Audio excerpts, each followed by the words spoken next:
It's time for the insane, the honest, and the profane with your host, Brandon Combs.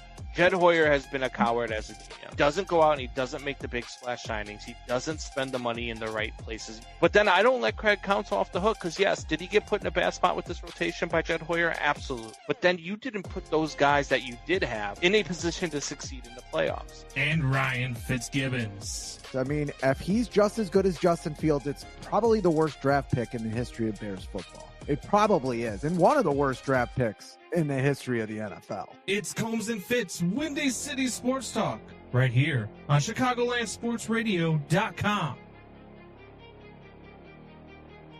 And what is going on, Windy City Sports Talk fans? It's your boy, Brandon Combs, along with my guy, Ryan. Why the hell do you watch sports while we're doing a sports podcast? Fitzgibbons. Yes. Hey. I see the South Side jersey is on. You're excited. You're pumped up for your boys. It's getting weird. Look, man. It's getting weird. It's like that time you're at a bar and you see a girl and you're like, yeah, I got no chance. No chance. Yeah. But you're feeling pretty good. You've had a few drinks. Yeah. And somehow the girl gives you a time of day. That is the White Sox season right now. That's the White Sox season right now. Look, they're finding ways. And we're gonna dive right into the White Sox. We're also gonna talk Cubs. We'll talk some NFL. A lot of stuff to go off of in the NFL. But it's just, look, baseball right now in this city is fun to watch. Jeremiah Murray, full transparency, I'm watching the Sox game while commenting. Don't tell. I mean, Fitzy might kick you off. He might boot you. Stop pulling up your comments. You can't. Not like when anybody indulges in sports while talking or listening to a sports podcast. I'm just saying. Like why can't you? You can do that unless you're one of the podcast hosts and someone's telling you something, and you look like, I don't know. Like you're in Men in Black and they put one of those things on your face so you can forget everything. So what you're telling me is you don't have the Sox versus Tigers on right now in the background? No comment. Yeah, okay, that's what I thought. I just figured, I assumed, because the Sox are playing right now. We're on the air. You probably have the Sox game on in the background. I've got the Sox game on. Engaged. I'm engaged. I am engaged right now. Congratulations. I came with an anecdote. I came with the bar anecdote. Oh, you meant in the podcast. I thought maybe you got engaged in at the maybe. That's not gonna happen.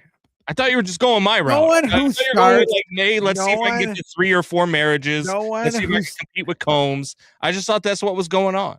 No one who starts a podcast with, yeah, there was one time when I was in a bar and I got lucky and a girl gave me a time of day. That's true. Yeah, you don't end that story with they were engaged. They're engaged. That's true. Anybody. What's going on? DJ Lil Bruce Nelson, what's going on? Thank you for chiming in. Thank you for tuning in. We're doing good, buddy. Ian Adamus, looks like. Dash I3S. What's going on? How you guys doing? Look, I welcome aboard. I think that the White Sox, when you look at this team and what that they are doing right now, like it's one of those where you put it into perspective and you hope that they can sustain this, right? Like you hope that they can sustain through June, because we've talked about the gauntlet of a schedule in June that's about to come up. But I don't see them fading away in such a manner that they're not going to be relevant coming out of those series. Though, coming out of June, I still think they're going to be a relevant team.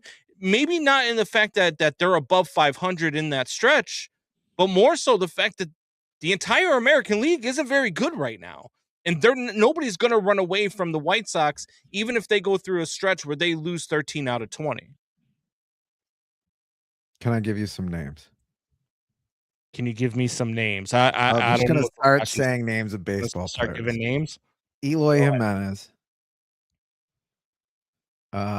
Luis Robert twice. Yohan Moncada once.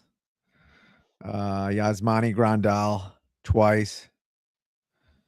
Miguel Vargas, Jose Abreu, and then there's a couple more in there, man. And now Munetaka Murakami. All Sox players at 7 who lost extended periods of time by the simple task of running to first in the last 4 years. Yeah. That could be the problem that stops the White Sox, is that when you hit the ball, what do you do right after that? I mean, they teach you this in T-ball. You have to run to first base. The Sox are the worst Major League Baseball team in the history of baseball at running to first base. When in the last 4 or 5 years. When Mune went down on Monday, the first thing that I thought of as he was running, I just started laughing. Not because I like Munetaka Murakami. I like watching this White Sox team play baseball. Call me what you want for being a Cubs fan that likes watching the Sox. I don't care. Like, I want both sides of town to be good. I want both sides of town to be relevant. When the Sox play the Cubs, then I'll root against the White Sox. But until then, I have video of him running to first base. You want to watch the video first? Go ahead.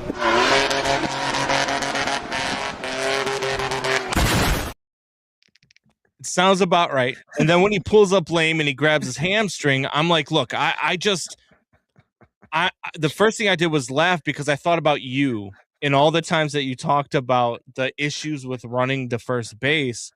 And I was like, this can't be. I mean, this can't be real. And then you're expecting the White Sox, hey, now without Munetaka Murakami, this lineup isn't going to be as good. And then they come out yesterday and just, run it up. Granted, it's the Tigers, but they run it up against the Tigers. And it was a close game into the 7th inning. And they end up winning that game 7-1. You're still getting timely hits. You still got Colson Montgomery, who's still able to deliver. You got Miguel Vargas, who, again, looks like the player that the Dodgers gave up on, but thought that they had. And I think that when you look at this White Sox team as a whole, and with the state of what the American League is right now, they're not going away. They're not. And so I just, Jeremiah Murray. Us Sox fans have been going to the bar picking up 2s for years. We're calling everyone and we know to let them know we went home. We went home with a 6. A wise man once said, Jeremiah, and you know this man, the South Side, where the men are the men, and so are the women. DJ Lil Bruce Nelson says, waiting is over. NBA Finals, who you going with? Look, Spurs in 6. I know we're talking baseball right now, but I'll just give you a quick answer. Spurs in 6. I've liked this Spurs team since November. I've been shouting it from the rooftops that they're the best team in the West. I've told everybody that they're going to beat OKC. I'm so glad they did.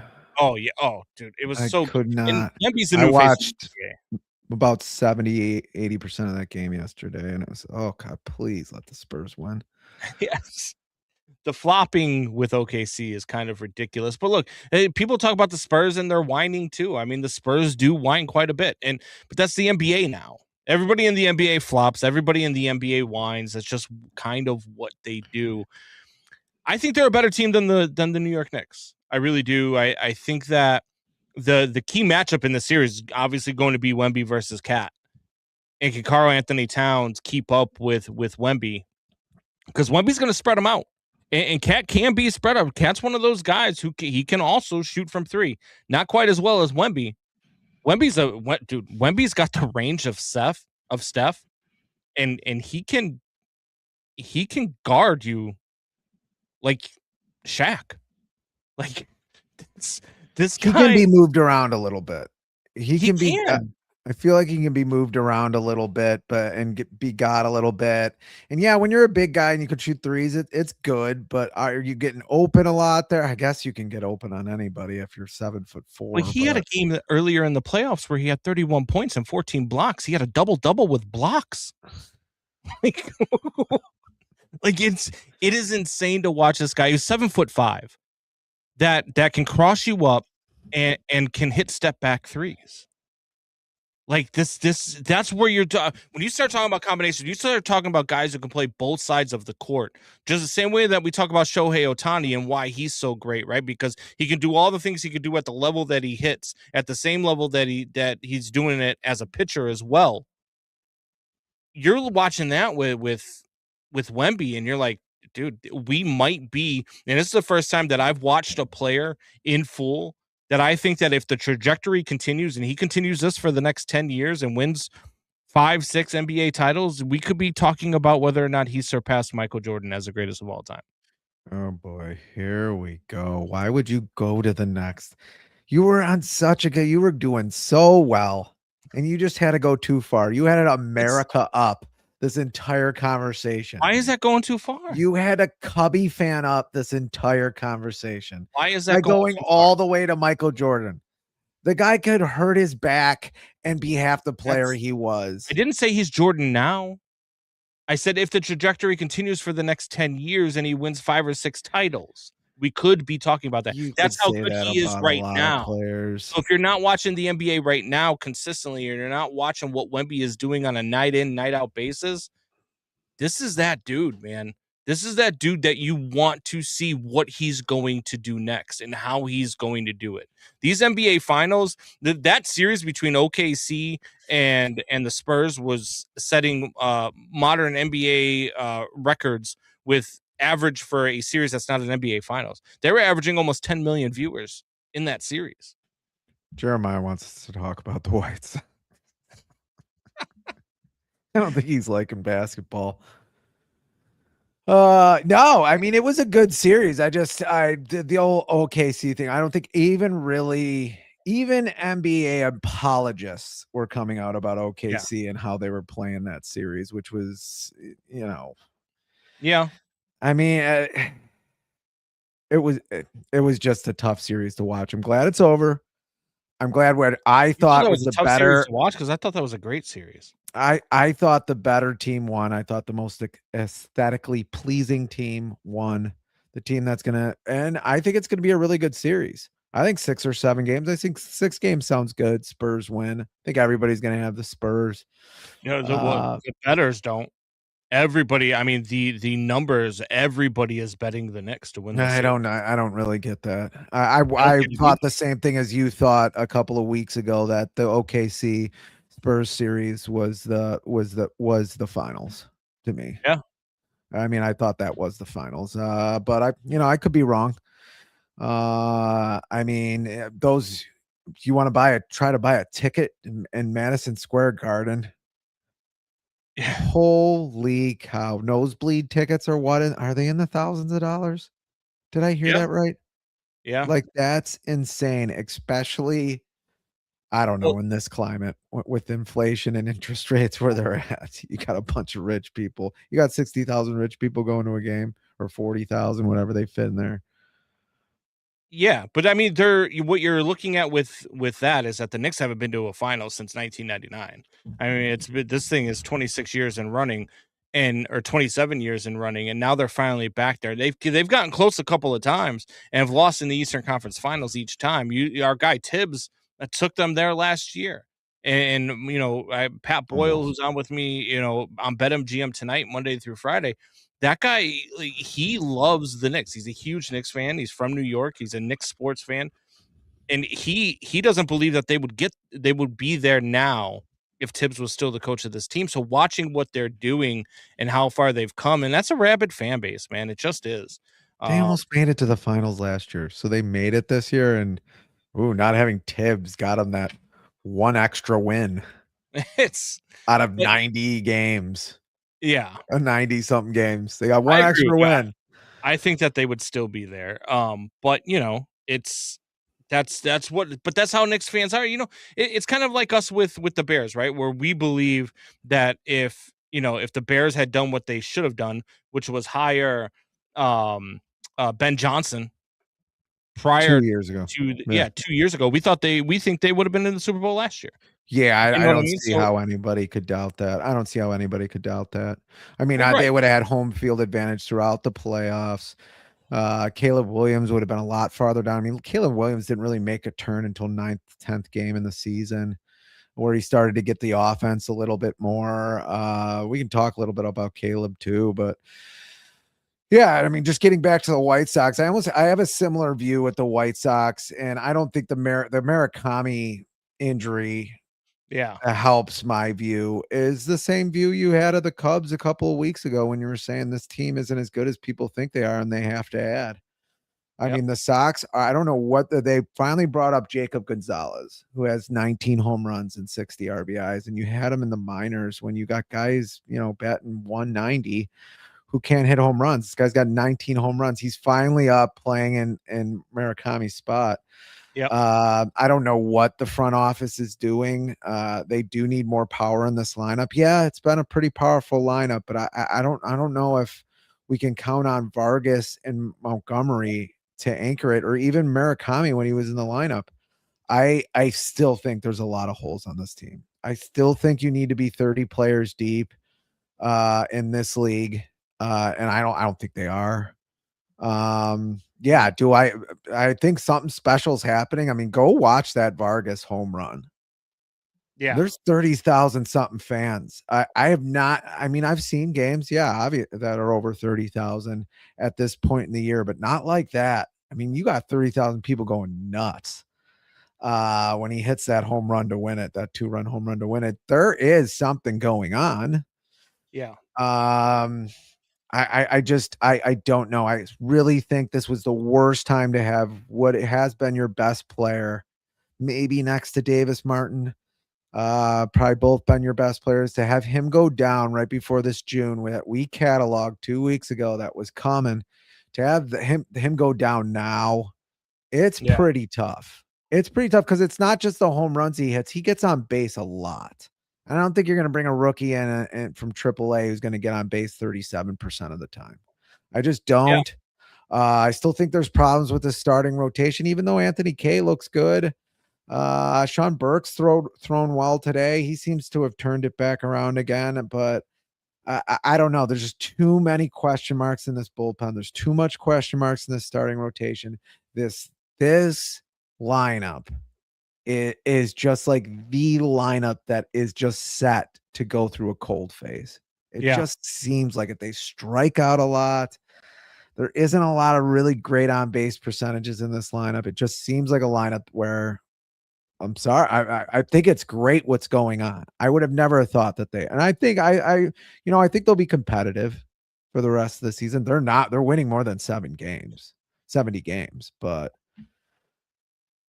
it's I look at this White Sox team. I think that heading into June, you could make a move now. Why couldn't you make a move now? There's a guy like Carmen Mlodzinski of the Pittsburgh Pirates who he didn't even get released. He didn't get DFA'd. He didn't get any of that. They were going to send him to the bullpen. And instead today they put him on the restricted list.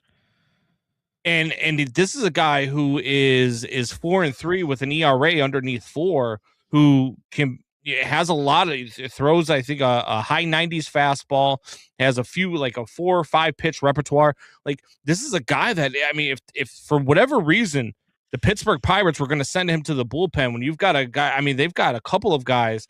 I know Bubba Chandler, and I know I'm high on Bubba Chandler. I like Bubba Chandler, but he's 1-6 with a 4.85 ERA. And you were going to send Mlodzinski down and put him in the bullpen? Well, give Bubba Chandler a spot in the bullpen. Give Mitch Keller a spot in the bullpen.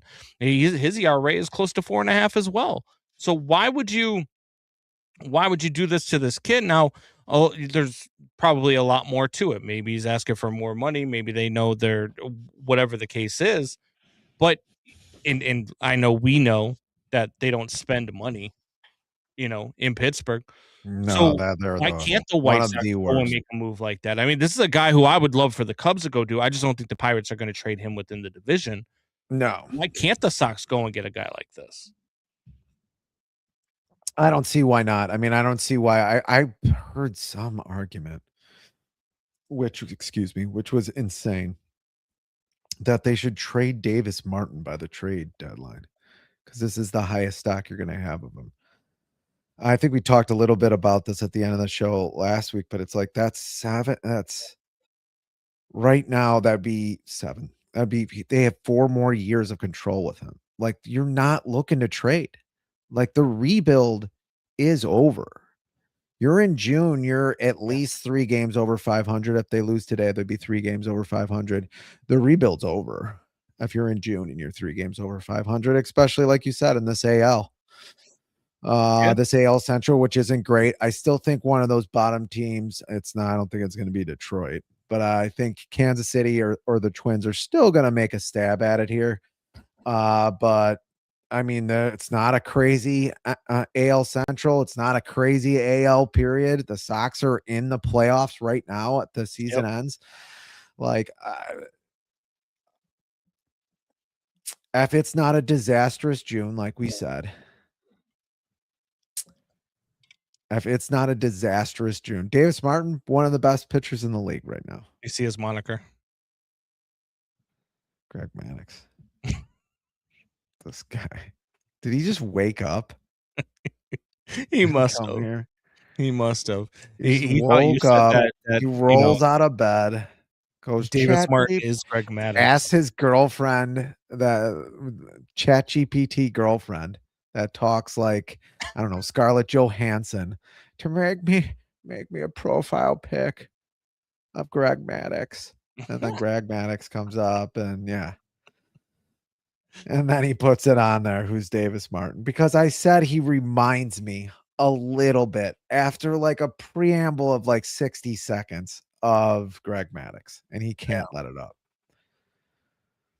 Davis Martin, I agree, has shown this isn't a fluke. He's a good pitcher. Yeah, he's at least a good pitcher. Too great pitcher. Yeah. I don't think he's going to end up being an ace of a staff, but he's a very good pitcher. And I don't think you're trading anybody anymore. I think you're trading for people, and you have a lot of assets in the minor leagues right now that are redundant assets. Jacob Gonzalez today, who is an asset, plays shortstop. He's playing first base today because there's a log jam at shortstop. They also have Caleb Bottomer who plays shortstop. They also are going to draft a shortstop. They're going to draft Rock from UCLA. There's no way they're not drafting that guy. He's number one. He's 1A plus. I've heard the rumors. I've heard that they might not. That's all lies. You don't take them, then I mean, you've got to. That's all lies. Everybody's got to get fired on the spot. Yeah. So, I mean, they're going to have a log jam there, just like the Cubs have a log jam in the outfield. So there's going to be trades. They should make trades. If they don't make trades, there's something fishy going on, because I don't know what's going on. Log jam, though? Like, couldn't you? I mean, if your infield was Moon at first, Mydroth at second, Rock at short, and Colson at third. Yeah, and then Vargas is your DH. Yeah, Vargas could DH and then just back those guys up in the field as he goes, because he could play first base too and third base, and a lot of these shortstops it's not like you can't make a shortstop a right fielder. Yeah. Shortstops are pretty good athletically, and I think they can play right field, left field. You know what I mean? You can even make Moon as your DH so that, he can rest his hamstring between runs to first. Stop it. Can you let other people run to first for you? I mean, can't we just get that rule in there? I mean, they're going to totally change the game soon anyway, because averages are down again. It's coming. Yeah. They're going to have some dumb rule. That's just for the White Sox. I'll run to first for them. I mean, I don't think I've ever pulled a hamstring. I don't think I've ever had a grade 4 strain in my hamstring. I'll run to first base for them. Tony Dominguez trade. I mean, look, I'll tell you what. Anthony, really? We'll give you Shota and Tyon for Davis Martin and Sir Anthony Dominguez. How about that? Actually, you know what? And I'll tell you what. We'll even throw in Phil Maton. Does that work? No, that works. God, that guy been God, he is so. It makes me angry watching Phil Maton take the mound, and the fact that they continue to put him in pressure situations. It's so bad. Are we shifting? I think we're shifting. No. We're not shifting yet. Did you see the CBA stuff that happened this week? No, I did not. All right, so the players sent out the first offer, which For what it's worth, I still think we're missing games in 2027. I still think it's most likely going to be a full season. But it is a good sign that they're already going back and forth with one another. And the players made an offer that it was more of a competitive balance tax, so that the teams that don't spend money aren't going to get as much in the shared revenue. They offered a few other things with that, but that was the big talking point, and the owners countered with a cap and a floor. Now, for those of you that don't remember, the last time that a salary cap was offered in a CBA was 1994, Yeah. and we Not remember good. what happened there. No So, World Series. so this collective bargaining agreement is up on December 1st. They're already talking, but the owners countered that with a $245 million cap and a $171 million floor. Now, the players aren't even going to look at that. I mean, and nor should they. I think the owners just went with how much is being spent across baseball. Let's keep it at the same number right now, and blah, blah, blah. If the owners want to do this the right way, you have to give the players room to grow. That's all the players want. Room to make more money eventually. And if you start putting it in to where you have I did the numbers before, and it was a $350 million cap and $150 million floor, creates $1 billion more in salary, creates more revenue for everybody involved. The owners will still make their money. Everything still goes the same route, but instead they offered a 245, 171. Here's my thing though. Did the commissioner, I don't even like saying his name because he's a clown, God. inadvertently, Robbie Mans, Your tell man. everybody with this offer, did the owners inadvertently tell everybody with this offer who there's 15 teams that are beneath 171 right now? Did he just tell you all 15 of those teams could afford to spend $171 million on their payroll? That's an interesting proposition. That's an interesting point of view that I would not have thought from that. Well, And, I mean, I believe it. Right? I think the biggest liars probably in sports are baseball owners saying that they don't Yes. make enough money. I think they are Biblical probably law. the biggest liars in sports because they say the least. Football teams, you can kind of figure out what they're making, and no football teams. I mean, maybe the Bears try a little bit, but most football teams aren't going to lie to you and say they don't make money because They no have one's going to cap, fucking too. no one's going to believe them anyway because Yeah. football makes money hand over fist. Right. But So is the NBA. Yeah. Who also has Baseball teams, just these owners are unbelievable. And yeah, that's a good point. Yeah, that they at least make 171, that they at least make more than that. And these teams are making, could you imagine what some of these teams are making that are saying they're Yes. poor? There's 5 teams or 6 teams, sorry, that are over the 245 proposed cap right now, and 15 teams that are below the 171. So if you're telling me, because this had to have been, hey, look, talk to amongst the owners, what would be a reasonable floor for everybody? What could everybody afford? And they had to have come to the agreement that 171 was the number at some point. So if it's 171 is the number that all of the owners came to and said, hey, we could all afford this and it would be fine, then what's going on with the 15 teams that aren't spending it right now? And I'm not even talking about, maybe not even the ones that are close. Like, you got a couple that are at 170, a couple that are 168, blah, blah, blah. What's going on with the Marlins? What's going on with the Pirates? What's going on with the Tampa Bay Rays? You know what Pirates I mean? are a team that have never spent money. I mean, you could say, yeah, the White Sox are cheap, but the White Sox in 2022 are spending over 200 million. The Pirates have never spent over $200 million. They haven't spent close to that. So if the Pirates are making $200 million a year or 220, which they might be, a lot of fans come to that stadium. It's a very nice stadium. So they're making like 100 million a year because their payroll right now is 100 million. And that's actually kind of high for the Pirates. Yeah. So they're making $120 million a year. So every 10 years, they make $1 billion off this team, probably more. That's insane. That is Yeah. insane. And- And they're crying broke and that these players make too much money. It's insane. Well, that's the thing. And I've always, advocated for the players in this situation, because to me, the players generate a vast majority of the revenue. You could talk about, the vendors generate revenue, everything else generate, but none of that stuff is needed if there's no players.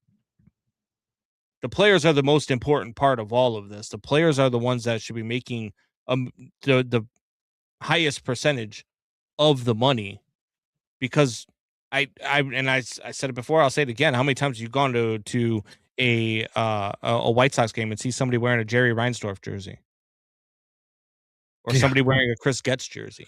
You don't wear the owner or the GM's jersey. You go to see the players. You go to watch the game. And when you look at I'm also a big believer in, and you and I have had this argument, you don't have to spend money to win in baseball. When you look at it right now, the number one payroll in baseball is the New York Mets. They're 25-33. Well, when we say doesn't the Dodgers have to be the number one payroll? And I don't care about the deferred money, however you want to count it. I'm saying sure. the Dodgers are. Sure. All right. So then the Mets are 2 then, if you want to go that route. The Yankees are 3rd. Toronto's 4th. They're under 500. Yeah, but I think Toronto's coming. The Phillies are 5th and the Braves are 6th. And the but Phillies then have beyond been that, better. You've got the Houston Astros at 7th. They're 6 games under 500. They're not a very good baseball team. The Cubs are 8th. Yeah. Cubs are 8th. The Padres are 9th at 212 million. The Detroit Tigers are 10th in payroll right now at 22-37. Yeah, they're pretty bad. So and when you look at the division winners, when you look at right now winners, but division leaders, and you start looking at their payroll, you look at the Rays, who right now lead the AL East, and we just talked about the Yankees in the top 5 in payroll. The Rays lead that division. The Rays are 24th in payroll. They just spent barely over 100 million at 103 million. The White Sox are 28th in payroll. Yeah. They're right behind the Cleveland Guardians, who in the division. The Cleveland Guardians are right below them at 29th in payroll. Guys, payroll doesn't equate to wins. I get it. You still have to not be able to not totally, but some of the teams that do pay for the best players, instead of getting the mediocre players, instead of getting the 3rd best shortstop in the free agency, instead of getting, they do end up playing better. And a lot of those teams that are top 10 in payroll are either making a move or not. The Detroit Tigers don't look like they're making any moves, but most of those other teams, I mean, Toronto's come back, Phillies have come back. The Rangers are kind of off, and I know the Rangers payroll, I don't know if they're in the top 10, but it's up there. They're not. The Rangers are they're actually 14th in payroll. Yeah, still top behind top the Giants, who are 22-36, the Red Sox, who are 24-33, and the Arizona Diamondbacks, who are over 500 at 31-26. Like if you look at the top 15 payrolls, less than half have winning records. But I think your point of what baseball teams are making, I think that is also the main reason why we're not going to have baseball in 2027. Yes. Because you have these owners crying poor and nobody believes them. There's no evidence. There's actually evidence of the contrary, that they're making money. And it's kind of, I mean, it's kind of hard for the players to take this, especially at their $55 million off in their salary cap. If the players are at what, 300 million, and the owners are at 245. I don't even think the players really want a salary cap, but I think they're going to have to go for one at this point. Yeah. But yeah, I just don't see how there's not a stoppage. I mean, this is kind of like the Iran war right now, where you just got two sides that are just totally in different corners. Yeah. You look at everything that's going to happen. That's why I do believe we're going to have a stoppage. I mean, I don't even expect I expect the players to look at this, assume it's a slap in the face, because it kind of is a slap in the face. But when you're watching what these teams are doing. And I get what you're saying with the teams that buy the best, and that's what the salary cap and salary floor will do. It'll make it so it's more like the NBA, where there is max contracts there. You can spread out the talent a little bit better. You can do all that stuff. I understand that. But you're looking at one. Could you imagine that's the other thing. Hold on, let me not get off track here. But you're looking at a at revenue and at players where it would be more spread out. But right now, it you could almost argue that the way that it is now, it's already spread out proportionately. Because there are teams that aren't spending money that are still winning. There are teams that are spending money that are better baseball teams than teams that are. Now, take the Dodgers are one thing. The Dodgers also built their roster in a way where they could sustain injuries, they could sustain everything. Just get us to the postseason, and then nobody's going to touch us. That's how the Dodgers built their roster. That is on the GMs. Like, you can't. The Mets have tried to spend Dodger money, hasn't worked, because they didn't build their roster the same damn way. You look at all of these teams that are in the top top 15 of payroll, and you start comparing them, and then you've got 3 teams over 500 in the bottom 4 of payroll.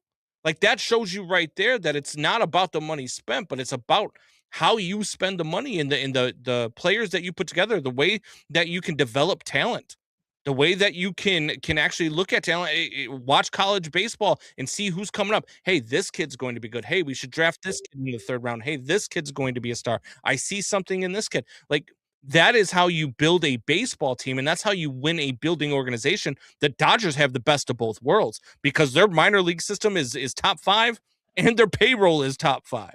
So they do everything the right way. So sure, are they a model organization? Yes. But you can't tell me that spending money equates to wins, because we've just proven time and time again that that's not exactly the case. So I get where the owners are coming from. I get where the players are coming from. I really do. Here's my other question is, let's say the players accepted this. Let's say the players like, yeah, you know what, we'll sign that. 245, 170. That sounds good. What do you do going into next year with the 5 teams that are over that? Like, how long do the Dodgers get to come beneath that? And what do those parameters look like? Because that's what I would like to know. That's a part of the meetings that I want to, whatever the number that ends up being agreed upon, I want to know how long they have to come beneath this. Because let's say it's 240 and the Dodgers payroll is at, technically at 300 right now. Are they still allowed to defer? Could they rework the contract to get them all the same players that they have now and defer more money and make their payroll? I mean, I don't even know how that would work. They would have to be grandfathered in somehow. I don't even know how. Doesn't that defeat the And purpose? right now, they're saying payroll is approximately this. I mean, their payroll is 410 million. They're saying. I don't know if where that money's coming from. It's saying 300 million on Spot Track. Who, but still, I mean, I don't know how they get under that. I still don't know how they get under that. Unless you're giving them 10 years to get under that. That's another problem that's going to have to be calculated. Like, the Dodgers are just going to have an unfair advantage then, and no team can catch up to them.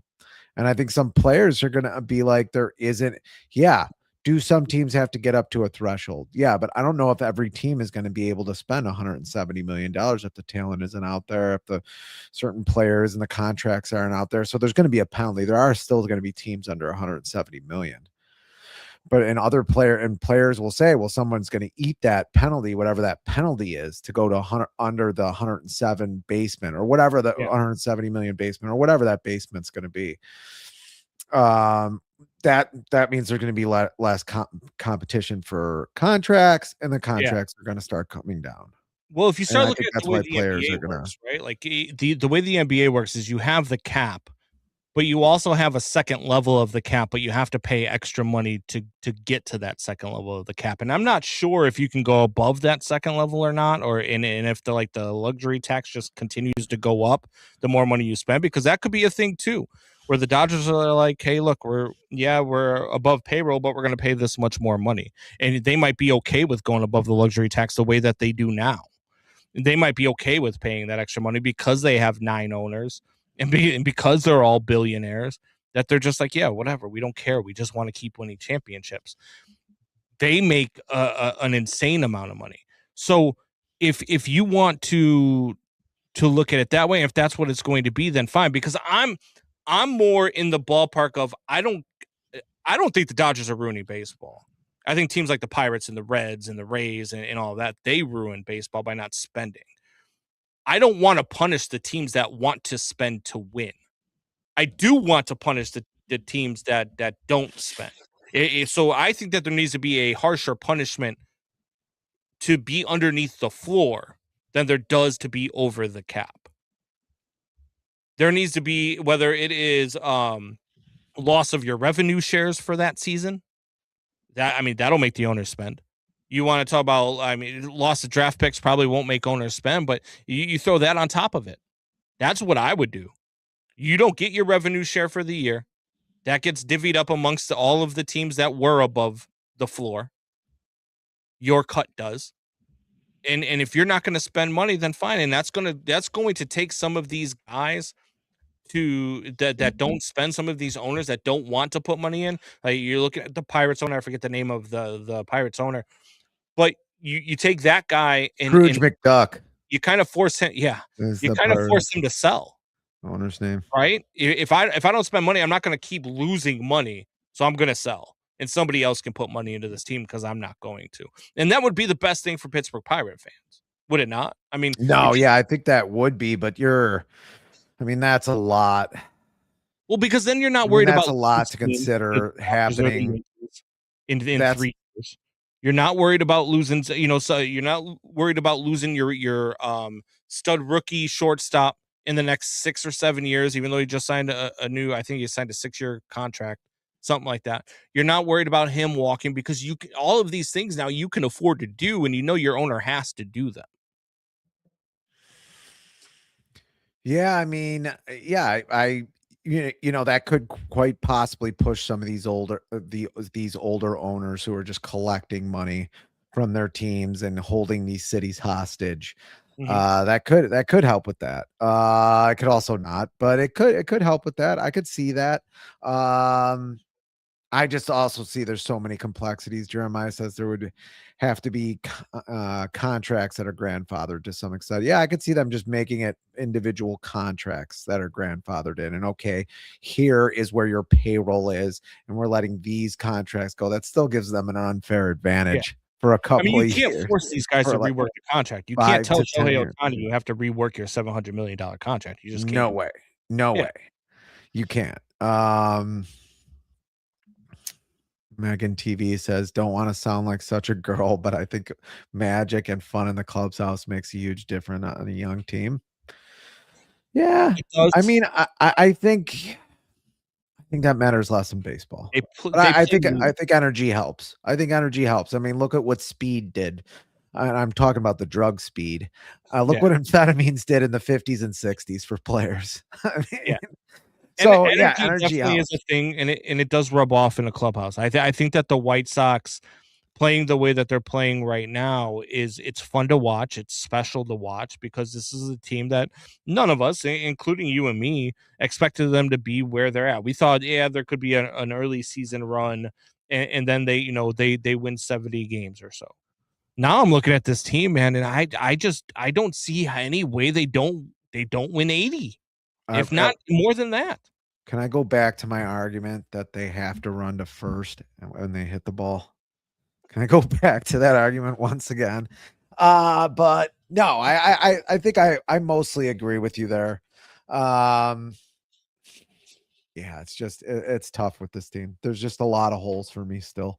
And it seems like a front office I don't know if they're willing to make trades. And I don't even know if they're willing. They've shown until this year that they're very slow to pull the trigger on bringing some of these rookies up. Yeah. But what's happening with your Cubbies, man? Dude, look, so last night was fun. Last night was fun to watch. Yeah, Ben Brown. It's looking Yeah, good. We didn't think Ben Brown could do something like this. We were saying two-pitch pitcher, probably bullpen guy, maybe not. And they've won 3 of their last 4 after that 10-game slide. So you're going to run into bads and you're going to run into goods, especially with this team. Like I do believe that you're going to find them. But this Cubs team, there's just so many. They don't have enough pitching. They still don't have that one bat that you look at where you are like, yeah, that guy's gonna kill us today. We cannot let him beat us. They just don't. They have a bunch of guys who will come through here and there, right? Like right now, Ian Happ is on fire. But beyond that, Ian Happ, he'll have another 2 weeks after this week where he's hot. He'll have 2 weeks where he just can't hit again. And PCA was fun to watch last night, man. With everyone when they're chanting underrated and he hits a 414-mile rocket straight into the section that is chanting underrated at him. It was fantastic. Couldn't have been 440 miles an hour. 444 foot, 114 mile an hour. Yeah, I thought you said 440. No, you got to listen. Stop watching the Sox game. I'm not watching the Sox game. So we've got that stuff is fun to watch. And this team, again, the rest of the season, they just have to stay consistent and win series. You don't have to have a 10-game winning streak, but you can't have another 10-game losing streak. You need to have the 7-3 stretches, the 6-4s, the 5-5s. Hell, even the 4-6 stretch is fine because you're going to go through those in a baseball season in 162 games. You can't go through these stretches of 10 straight losses again. And if you find a way to win 10 straight wins again, good on you. But you have to do this. And then the pitching, man, like Shota Imanaga, you need a stopper. You and I are, if we got out on the field today and Shota Imanaga was pitching, we would have a chance to hit a home run. There's just not a stopper on this team. He's fine if he's your 4th or 5th pitcher, like I keep saying. Ben Brown's been a stopper. Yeah, for now. I mean, no, really good. Yeah, I agree. It might not continue, but he has been the stop for now. And we have had the discussion on Ben Brown where he's been up and down. Mm-hmm. We've seen this happen with Ben Brown before, and he has it seems like he's got another pitch now. Yes. But yeah. And he's got some decent off-speed stuff. So I mean, maybe that's your stopper now. You hope. But they need a proven stopper. They need to trade for somebody. Oh, if absolutely. It's not in June. It's got to be July. And I don't want to hear that. Oh, they're we don't know what's going to happen this season, or guys have to play like they do on the back of the card. I don't want to hear any of that. Well, I'm trying to have to trade. That's why you go on 10 game teams that go on 10 games losing streaks. It's usually where if you go on a streak that long, it's usually because you don't have an ace or two, or an ace and a really good number 2 guy, because you don't have anybody that can stop a team that can all of a sudden give up 0 runs, can shut out a team in 6-7 innings. Then your bullpen comes in, you win 2-0. If Jed waits till July, the Cubs will miss the playoffs. Whoa. You cannot wait till July. 48 minutes in. 48 minutes, 29 seconds. Yeah. Jed, I'm telling you, Jed, if he waits till July to make a move on this team, the Cubs will have another long streak in June. And the schedule is in position right now for them in June to find a way. The schedule in June is positioned for them to get back into the lead of this division. They have to make a trade now. They have to. You've got to, and I put it out on Twitter yesterday, and I had David Kaplan come at me because I just threw a bunch of names out there. I wasn't like actually saying this would be a trade.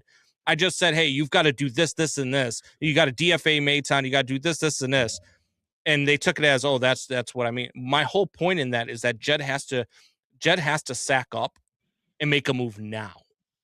Like, I know, look, if I'm Detroit, the names I threw out, I believe I said you got to take Ian Happ, package Happ, Shota, and Moises Ballesteros and send them to Detroit for Scooble. Look, if Detroit were to take that, they're the dumbest franchise in all of baseball. No, I yeah. know that that's not a legit trade. I was just throwing the names out there. Jed has to make a shake-up move like that, though. Those are the types of names You that need have to be Alcantara. involved in these trades. You need Alcantara in a trade like that. You Yes. get Tarek Skubal, and we're talking. We are talking. No, man. I see. I disagree. Yes, will I they mean, be he's better? hurt Will the right pitching now, staff be so- better? Yes, but can he hit? No. And their problem has been in this stretch is that they can't hit. Yes, Shota's giving up home runs, Tyon's giving up home runs. I understand that. The problem in that 10-game stretch was that they couldn't hit. They scored more runs in that first win against Pittsburgh. They scored more runs in that first one against Pittsburgh than they had in their previous 6 games combined. That's You're why probably not going to see them slump all at the same time again. They do have a varied lineup where that's what I'm worried about the White Sox lineup because you got 2-3 guys who can hit home runs in the White Sox lineup. After that, I just don't know what you have.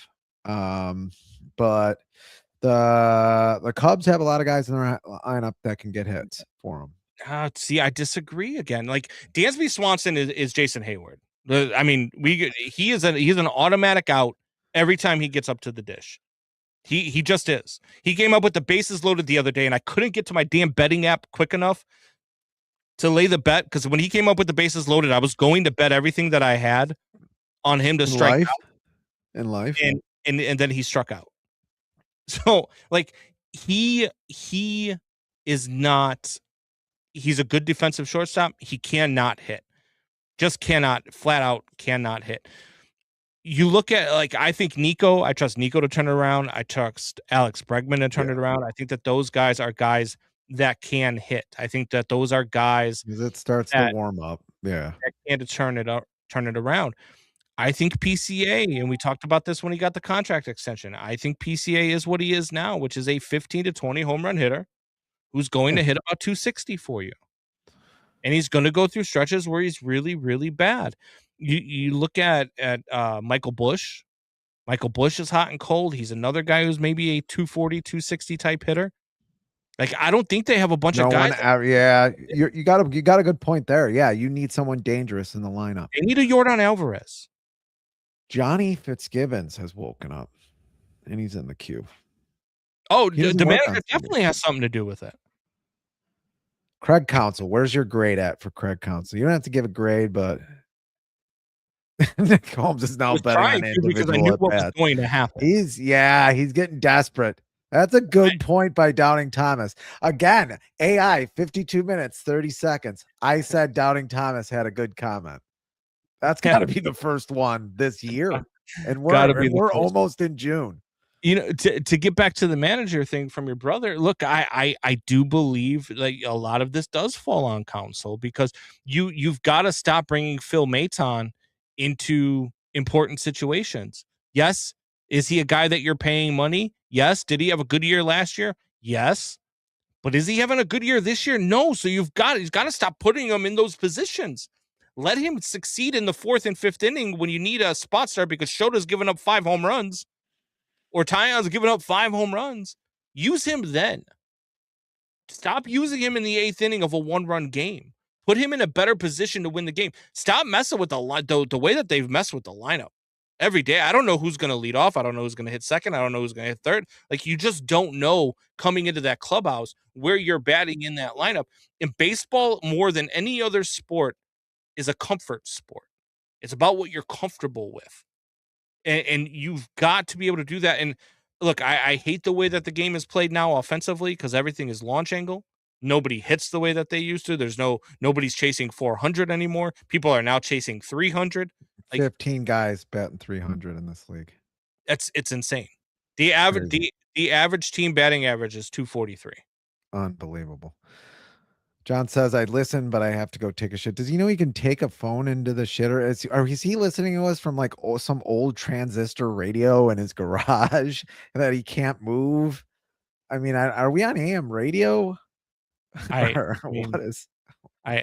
don't know. You know, Craig needs to take them to the petting zoo. maybe he watches other things when he's taking a shit. Maybe that's what takes him so long in there. Are you saying that he watches gay porn when he's in taking I a mean, shit? I Is was that just what gonna you're say saying? porn. You took it to the other way. I don't know. Craig needs to take them to a petting zoo. I don't know. I don't know how that's gonna help. Maybe some Ted Lasso stuff. Yeah, I mean they just I really like them going out and getting Alex Bregman because I think he's just a way above average defensive third baseman. And I think he definitely hits for power, but I mean, I'll say it again. There is no dangerous hitter in this lineup, and that is hurting him. But how are you going to get a dangerous hitter in this lineup and a starting pitcher at the trade deadline? You have to make the pitching move now. Like, whether it's Mlodzinski, whether it is going and getting Tarek Skubal, whether it's both of those, whether it is making a massive trade, you've got to go and do it now. You could probably get somebody in the American League right now with the way that the state of the American League is. You probably get somebody to sell there, but you've got to do something. And so I just, I look at the Cubs and I look at what they can do. You can go and get pitching now. And then at the deadline, the best bat available, you've got to go and get. I don't know that that's going to be Yordan Alvarez. I just threw that name out there because the Astros are pretty bad and they're probably going to start selling off. But you've got to go get a bat that you can insert into the number 3 or number 4 hole in your lineup. And pitchers are going to and pitching coaches are going to look at your lineup and be like, that's the guy that can't beat us today. That's the guy. Because then that opens up everything for Bregman. It opens up everything for Nico. It starts opening up things for everybody that hits around him. Now, I don't know what you're going to do about Dansby because Dansby's just going to be the automatic out every ninth guy. But you can make your team better with that one guy that just makes it better. And I don't know.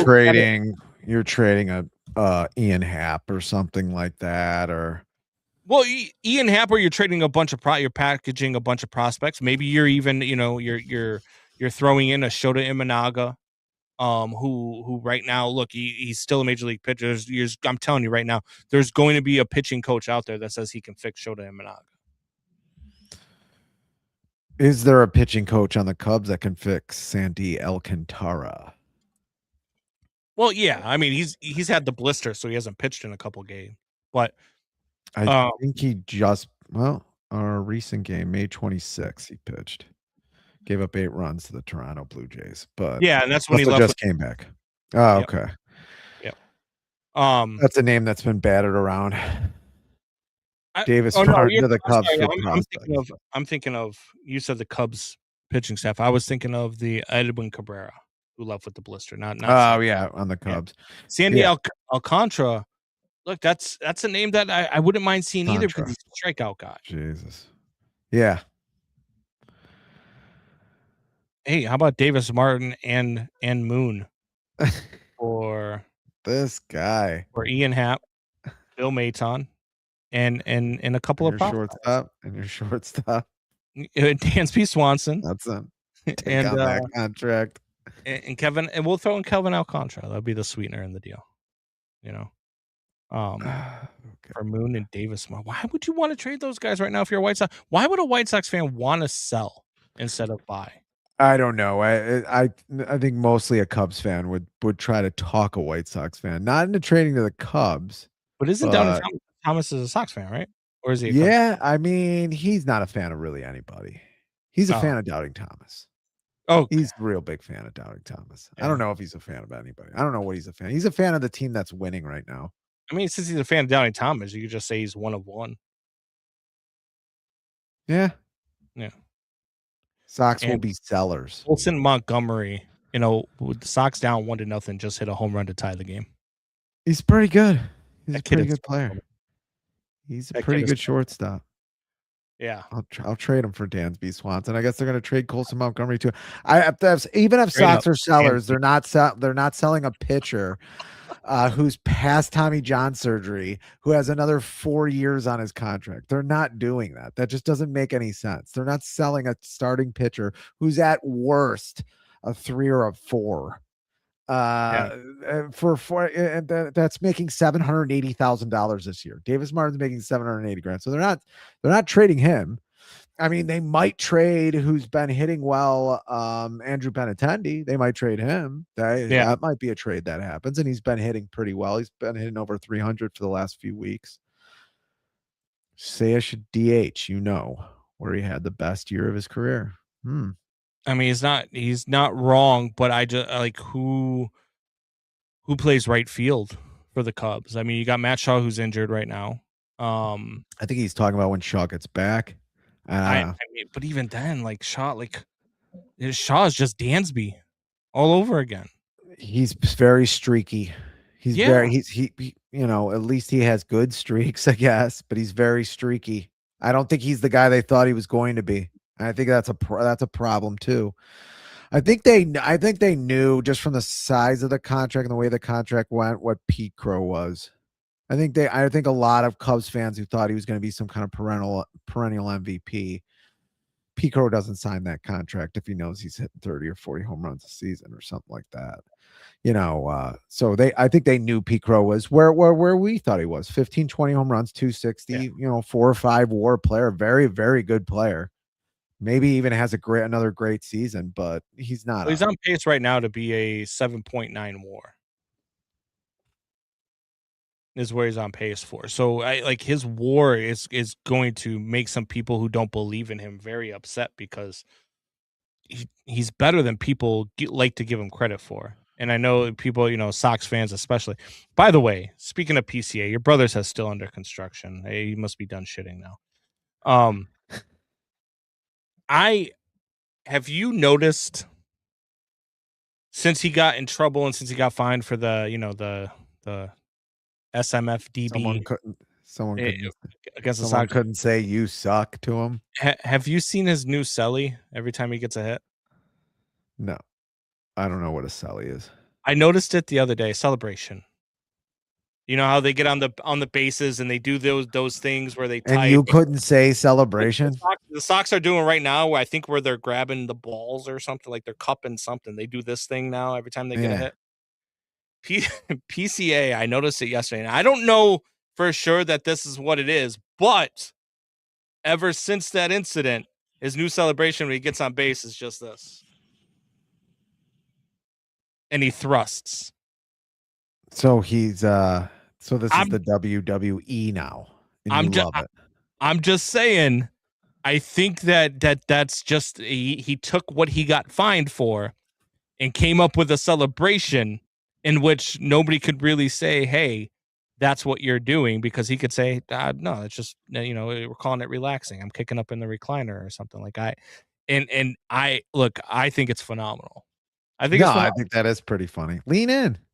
Yeah, absolutely. Lean in. He's already said it was dumb. He shouldn't have done it. Lean in. Yeah. That's the best thing you can do is just lean in. People will just forget about it.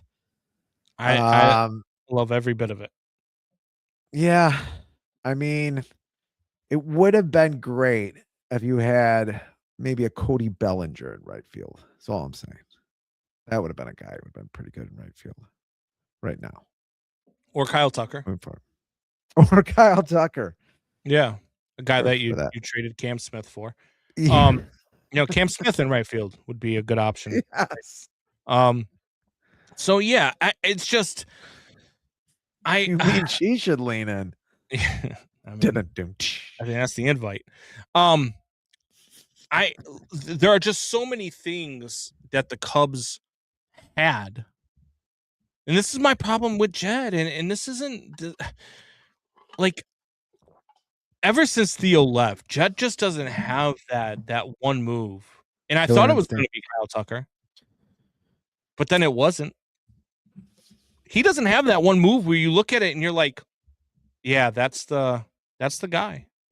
That's the guy that Jed got that is just absolutely phenomenal. Maybe Bregman could turn into that guy, but even he's having a rough start to this season. Yeah, he I doesn't do like really him have a lot, but, like, I mean, what's his the big move? he doesn't have like the Aroldis Chapman No, trade, which I know Chapman almost kind of gave up the World Series, but he got him there. he So it's doesn't like, have any trade. What is his big trade deadline trade? no, it's trying to say that every team didn't trade for a starting Yes. pitcher. So the team that needed a starting pitcher more than any other team in the playoffs last year shouldn't trade for a starting pitcher because everybody else didn't do it. 3 days Wow, Jed, after he got if the 5-year everybody else ran off a bridge, would you do it? 3 days after the extension was the trade deadline. You couldn't have just waited after the trade deadline to see what he did before you decide whether or not to give this guy an extension? As the White Sox just took the lead now. I mean, Who just won timely it? for the White Sox. Jacob Gonzalez, the rookie, got his first hit as well. Yeah. in the city. That's I mean, this Sox team, man, they just keep coming at you.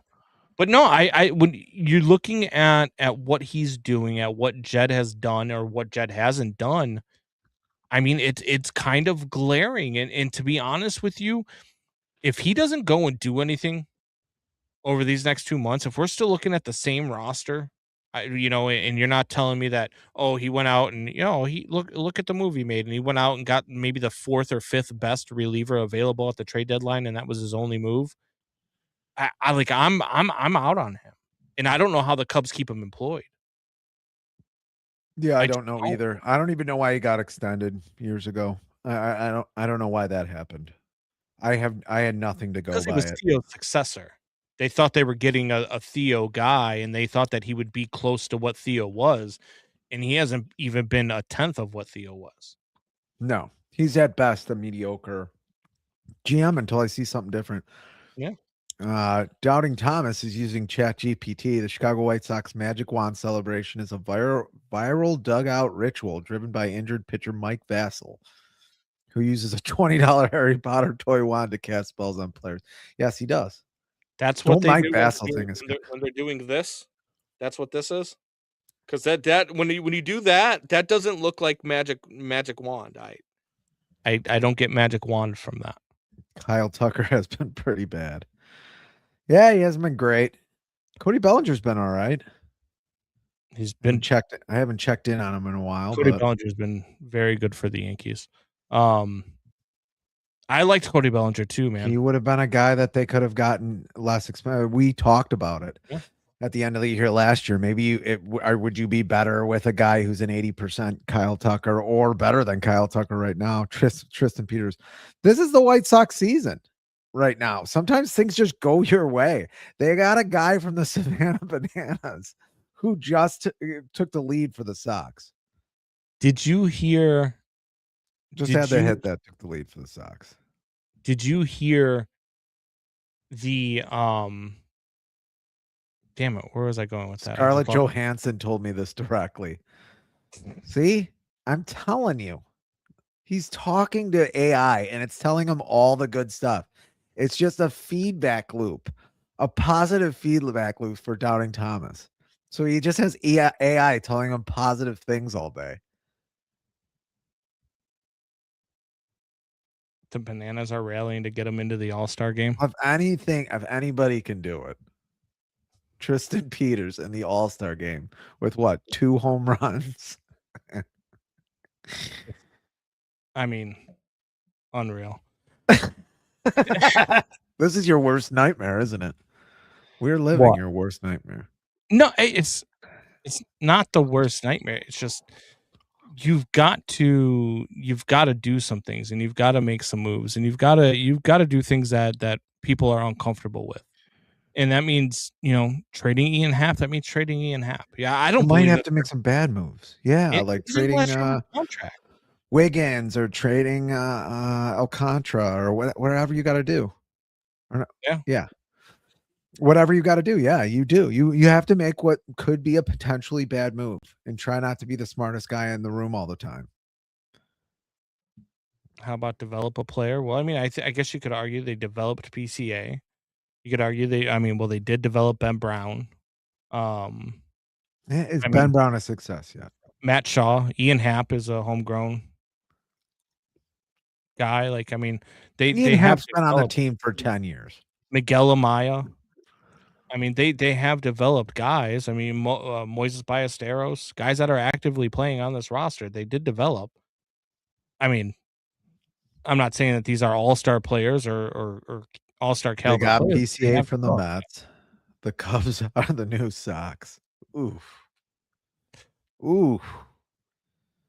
Well, if the Sox win today, they'll have the same record as the Cubs. If the Cubs lose, yeah. No. Yeah, they're a half game behind the Cubs. The Cubs, they're 31-27. The Cubs are 32-27. Yeah, I know. The Cubs don't play till 6. I know.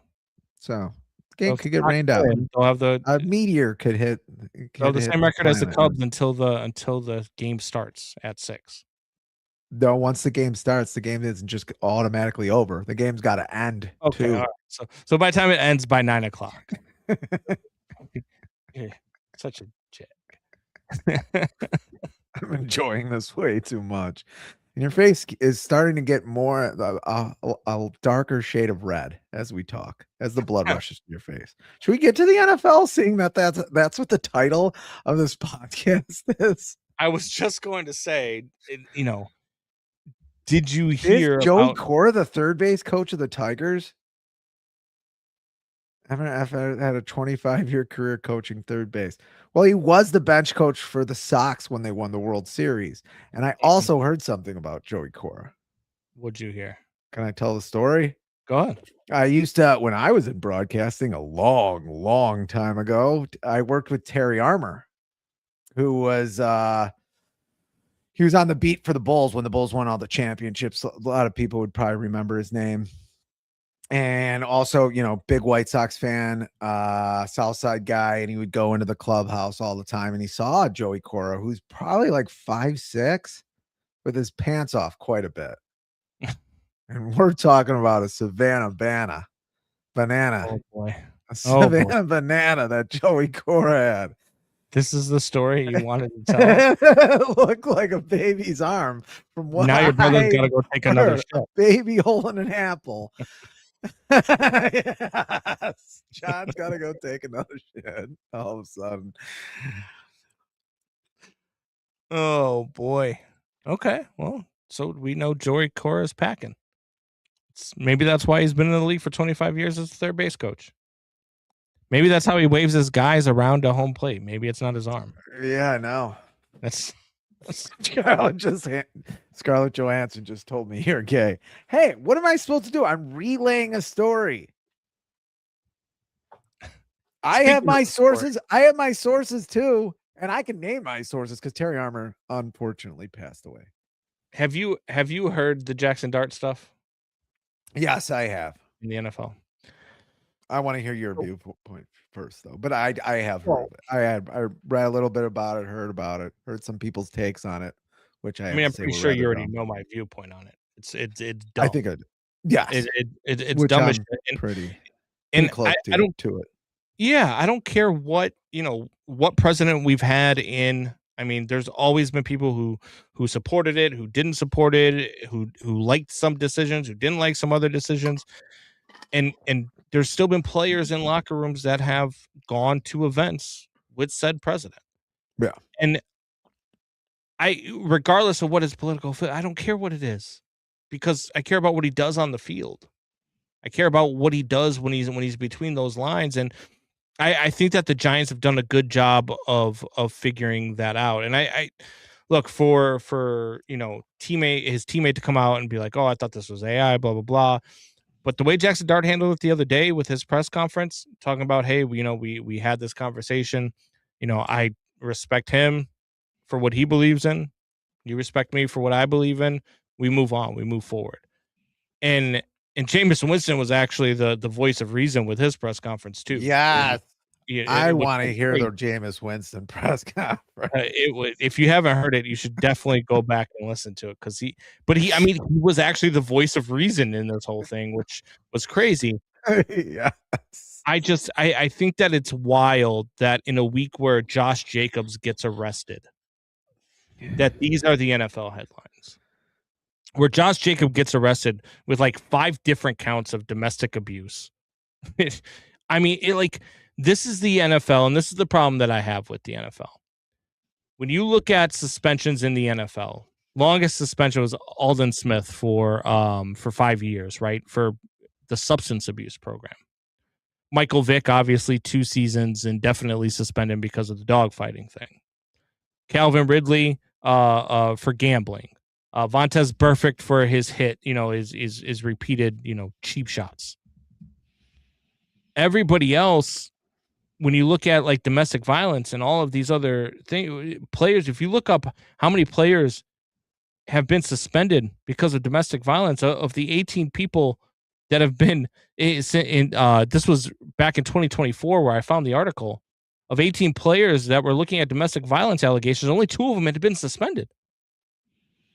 The NFL cares more about whether or not you smoke weed or whether or not you go to the White House or wherever he was at to introduce Donald Trump than they do about guys who are beating their wives or their girlfriends or whatever this woman was to Josh Jacobs.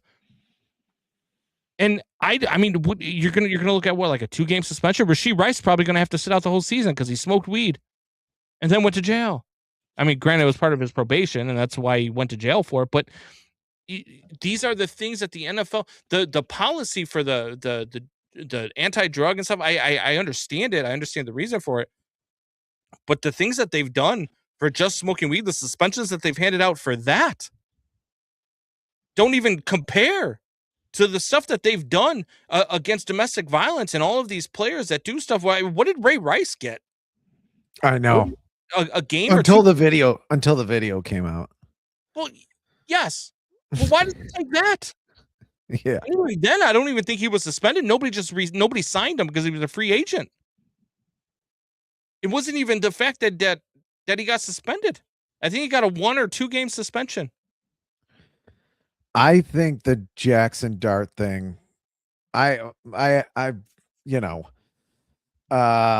will say that Jameis Winston, being the sane one, a sane person to an insane society, must appear insane. Yeah. That I don't know why I remember that line from Kurt Vonnegut. I was actually looking it up when you said Jameis Winston was the voice of reason, but I don't really know why Jackson Dart did it.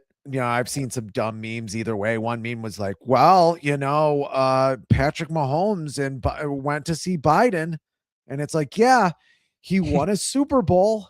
You go to see the president. Jackson Dart did not win a Super Bowl, and he's at a fucking rally. So there is a difference there. But I will fight for him to go to whatever rally he wants to go, even though I think Trump is a con artist windbag orange guy who should never have been president, is only president now because our government is just so terrible and has lied to us so long that it made Donald Trump a reality show TV star, not just for The Apprentice, but also for WWE wrestling. They made him look so good that he's president, even all that. And I still think, Giants players can be like, yeah, I don't like that he went to the rally. I still think Giants players can say that. Now, Absolutely. Can they boycott playing with him? No. And I also think Jackson Dart, do something on the football field, dude, and don't fumble the ball in the third quarter, holding the ball like a loaf of bread against the Bears, even though it allowed the Bears to win the game. Don't hold the ball like a loaf of bread when you're trying to run and score a touchdown. And you won't fumble there. I could care less what his political affiliation is. I could care less what any player's political affiliation, religious affiliation, sexual affiliation is. I don't care. Like it doesn't bother, and it shouldn't bother anybody in the locker room. You should know that you're going to get a bunch of people in there with a difference of opinion. Does that mean that they don't support you? No. Of course, I can support you and have different views all the time. Me and Fitz have different views all the time on various subjects. You know what we do? We talk about it, we laugh about it, and every once in a while he tries to choke me out. Like that's what we do. That's how people are, and that's how people should act. But when you get there, oh well, he doesn't believe what I believe, and he supports this guy that I don't support. So it must mean that he's a different human being. It doesn't make sense. It's always Makes sense to amateurs. think that way. It's almost always amateurs. I was in news broadcasting for a long time, and we always had discussions on politics, and we had heated discussions, and then we'd go out for drinks afterwards. I drank more than everybody else, but we all went out for drinks afterwards, and we were nice to each other. So once this whole social media thing started, first of all, I couldn't get anybody to talk about politics with. I'm not even talking about arguing, like just talking about the history of politics. I couldn't Yeah. get anybody to talk to me with. But once this whole social media thing said, you said one thing to somebody and they hated you forever. And it's just like, wait, that's not the way things go. And it's people who haven't been in the discussion. So they don't know how a political discussion goes or any discussion, period, where you're exchanging ideas and maybe you disagree with somebody because they've never talked intelligently to other people. I'm sorry, but that's how people are. And people are afraid to have yeah. uncomfortable discussions. Yeah, he could go to that rally. He can do whatever he wants. I can also sit here and go, probably not the best idea, dude, until you maybe win a Super Bowl or you're a good quarterback, which I think he's looked good, but I'm not going to say he's a good quarterback yet. Do you have to win a Super Bowl to accept an invite from the president? No, I mean, you don't. if the president invited you or his cabinet invites you to introduce him because you're at a rally in New York and you're probably the biggest sports figure in New York football right now, like I don't blame him for that, and I don't even think that he's wrong for that. I mean, like you went in the off season and did something that you were asked to do for the president of the United States. Now, whether or not you like that president, whether or not you dislike that president, it doesn't matter to me. Okay. And my views are my views, and I'll keep that to myself all the time. But you, just because you have a different point of view than somebody doesn't mean that it's any less or any more. And it doesn't mean that you can't get along and you can't support one another. I mean, how many times sports, that's why sports is my favorite.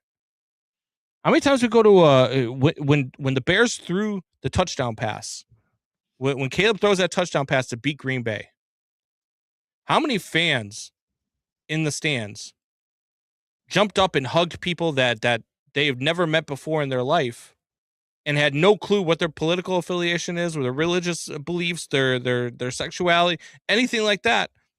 They were just happy because it didn't matter. It doesn't matter what your political affiliation is. It doesn't matter what your sexual orientation is. It doesn't matter what your religious beliefs are. We're all cheering for the same team and we're all having fun. Like that's the problem that we have in this country as a whole, is that we just don't accept people for their beliefs.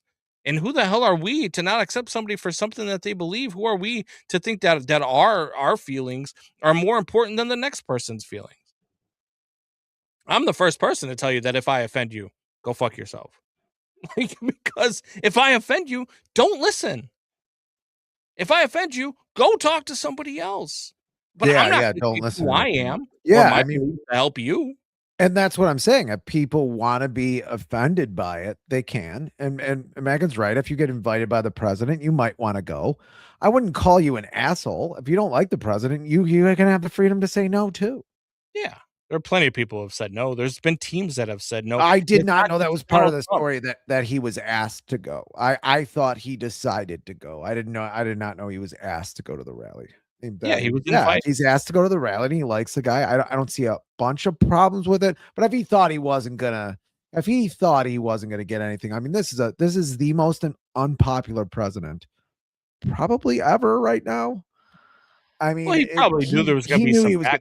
He was going to get some backlash. People feel strongly about this guy. So yeah, but I wouldn't have said anything to him. No. And I think some of the backlash is pretty insane, especially because there is no backlash when someone beats the hell out of his wife and then drags her onto an elevator when she's knocked out cold. It bothers me that both sides that are screaming are so dumb. I agree. Can you get I'm trying to pronounce the name to cap this off? Look, it's just that thing. It's kind of like the world we live in, right? You listen to the roast of Kevin Hart. That's kind of like the prime example of the way that American culture is right now.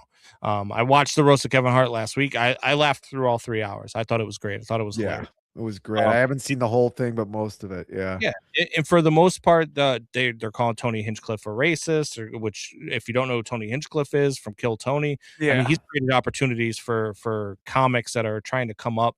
Um, Unbelievable. I mean, he has been phenomenal in that, and it has nothing to do with comic. Actually, there's a black comic the other day on his show that said, "Man, if you're racist, you're really bad at it." Because you Yeah. changed my life, so you had that for like every comic was talking about how he was a Nazi and a racist, and he was gay and all this stuff, and he's married to a The supermodel. only it's crazy how the only person who was on that stage who had a problem with what was being said racially was a white blonde woman. Was Yes. a white blonde 50-year-old woman, Chelsea Handler, which it's Yes. like, if you're offended, then yeah, Yes. obviously don't watch or don't be on the stage. Like, what are you talking about? Yeah, you I mean, can't. So you were offended by a joke about George Floyd, in which, I mean, yeah, was it? But that's what especially roast comedy is. It tests your comfortability.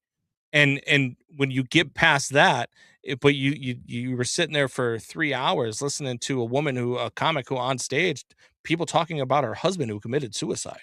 You didn't have a problem with that. That was okay. Talking about Pete Davidson's dad who died in 9/11. yeah, That was okay. But this one drew the line.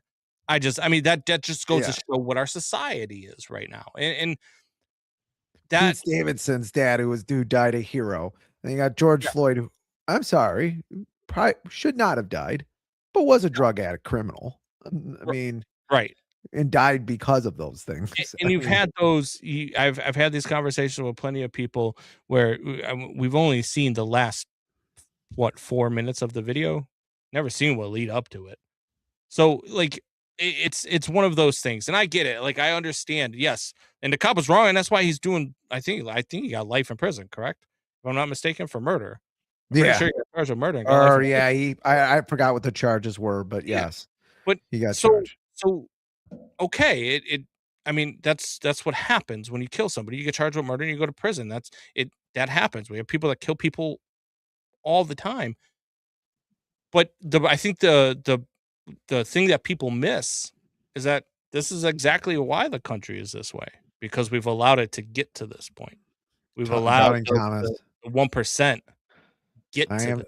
I am another good comment, and I am surprised or question, and I am as surprised as you are. Combs watched a 3-hour Netflix show during the WNBA season. I am surprised. I don't like the way they're treating Caitlin Clark, so I'm Now that she's not very good anymore.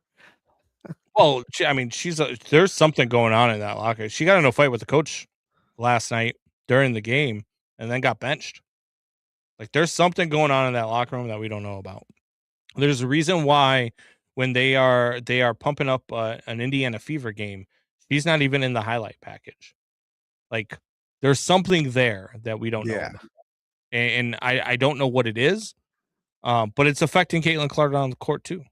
And so, look, I think there's plenty of good players Yeah, in the well, WNBA. white people are the last race you can legally hate. Well, yes, I think that's part of it. I I mean, mean, I hate to I say had it, this but it is. conversation the other day I'll at say it my out loud. school, where it was myself, and I had 4 students on the radio show with me, and they're all black students, and we're sitting on the radio, and I said, well, let's play word association, and black pride, Asian pride, gay pride, and then the last word I said was white pride, and the word associated with white pride was racism. And Yep. and it's like, why does that have to be the thing? And it's because that's what we've been taught. That's what we've been taught our entire lives. Starts with school, right? There's a reason why you don't learn about interest rates in school, but you learn about the Nina, the Pinta, and the Santa Maria, right? There's sort of a reason. It's kind of indoctrinated into you Yeah. to think a certain way. How do you, the question that I pose to all of them? We've all seen the history books. We've all read the books. How many of us were alive in 1812 to know what was going on? How do you know what you're reading is actually the truth and not just something that is meant to show you, hey, this That is the how you winners should act, wrote. how you That should the win feel. that the winners wrote. Yeah. It's just it's one of those things. But people don't want to think like that because there's too many people in this world that just want to think about themselves. It's like people Self-preservation. saying that Michael Jordan didn't go play basketball or go play baseball because he was being suspended for gambling. And he said children can't survive in such a frigid bed. I almost fell over. The one that got me was when he talked about Lizzo, when he said something, I forget what he said, is the struggle is real. And he said that was the name of the movie, or how Lizzo describes stairs. And I was like, that's crazy. And even Lizzo, but even the George Floyd joke at the time. I mean, if you watch the roast, when he said that, I mean, like Kevin Hart stood up and he laughed. He loved it. He thought it was a great joke. Like, to me, and I don't mean to bring it up to, to bring politics or anything into the conversation, but that's just the way that our society is. And that's why when you look at stuff like the Jackson Dart stuff and you look at the way the NFL has, made that the headline as opposed to Josh Jacobs being the headline. Yeah. Who's strangling? Did you Yes. hear that? No, he denies all of it. And so until he's proven guilty, I mean, it could be that false allegations. We've seen it before, right? Like we saw it with she Trevor fell Bauer. down the stairs and got beaten and strangled. I know.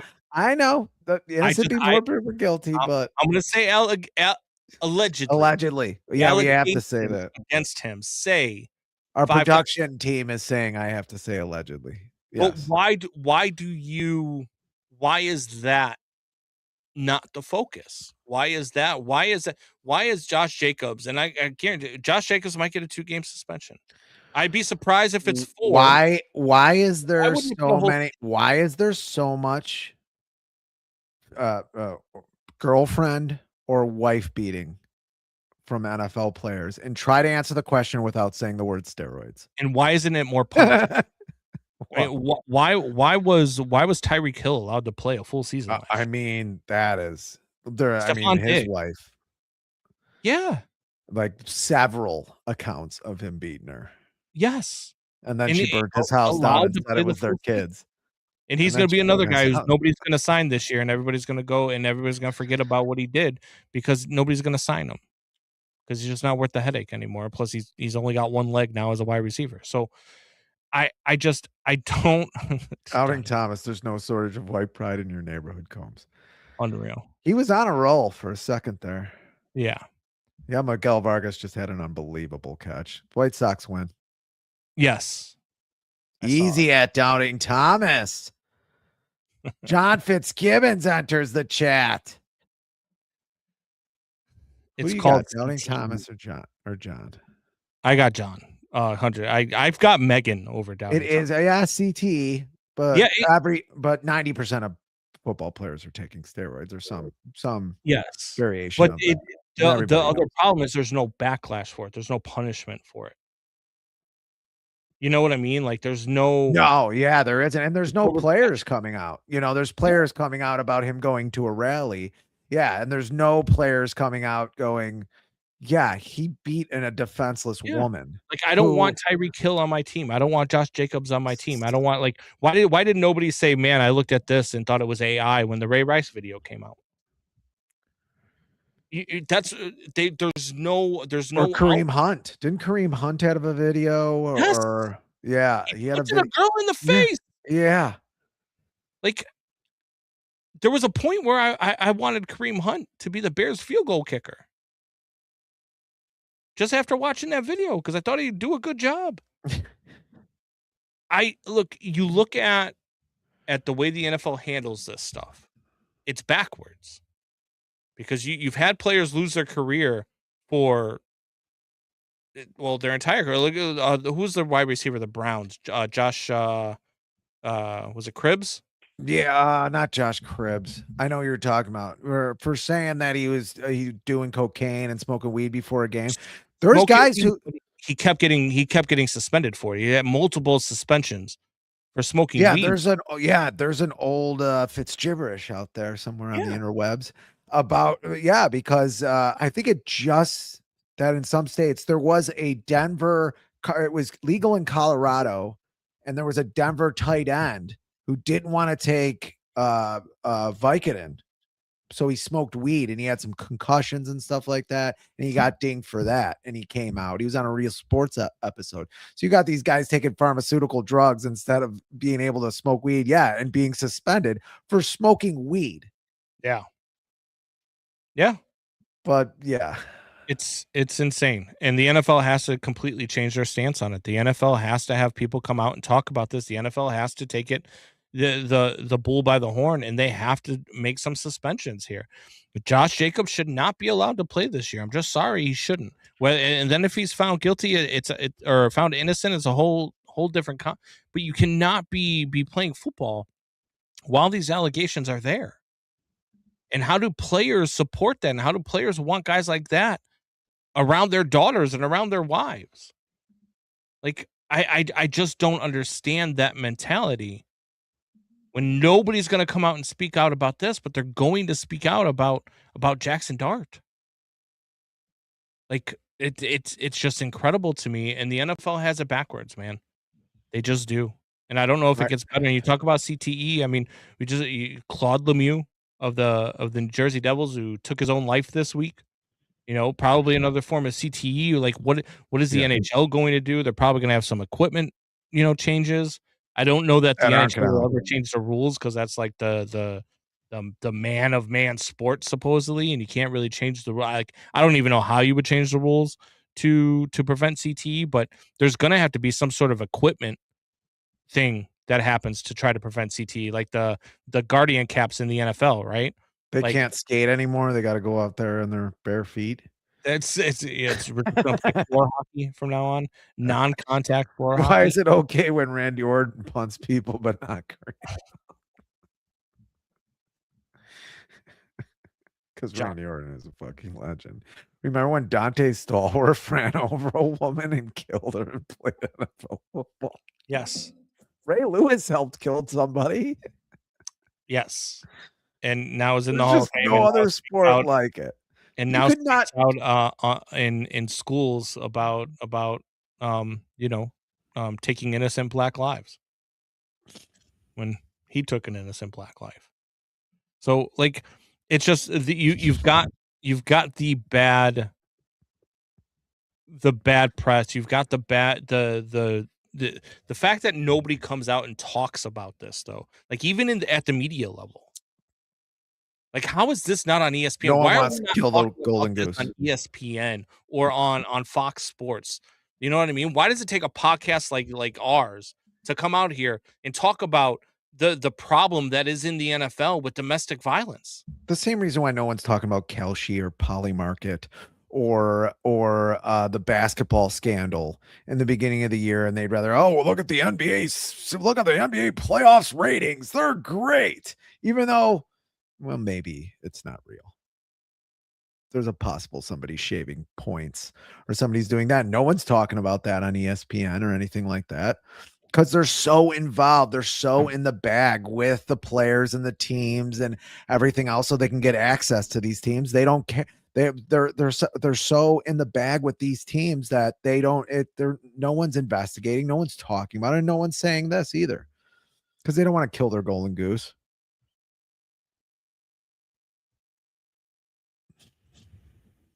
OJ the Juice was loose for a bit. Oh, some of the things we talk about. All right. I mean, look, we've got the White Sox win. Cubs play Sunday Night Baseball. I think we're just going to end it there. The Sox are one game out of first, and they have the same record as your